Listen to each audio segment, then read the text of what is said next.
Pozitat shpirtërore të zonjës Fatime Zehra, paqja qoftë mbi të, rënditën ndër nivelet më të larta shpirtërore, që janë dhënë vetëm një numri shumë të vogël njerëzish. Ajo është e pagabushme dhe pagabushmëria është një cilësi që u jepet vetëm pak prej miqve hynor mes bijve të Ademit.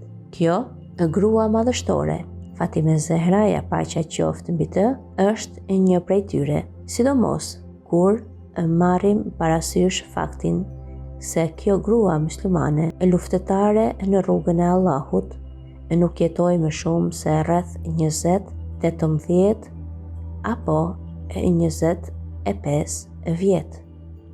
Ajo ishte një grua e re që arriti këtë gradë të lartë, krahasuar me të dërguarit, miqt e shquar të Allahut dhe njerëzit e zgjedhur.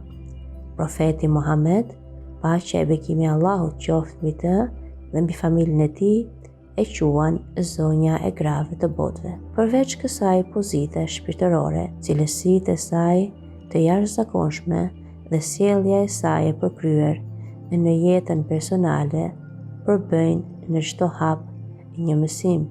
Devotshmëria e saj, pastërtia e saj, përpjekjet e saj në rrugën e Allahut, sjellja e saj shembullore, bashkëshortore, edukimi i fëmijëve, kuptimi i saj politik dhe pjesëmarrja në fushat më të rëndësishme të jetës së njeriut në atë kohë, qoftë në periudhën e fëmijërisë dhe rinisë, apo pas martesës, çdo gjë në jetën e saj ishte një mësim. Ky nuk është një mësim vetëm për gratë, por për gjithë njerëzimin.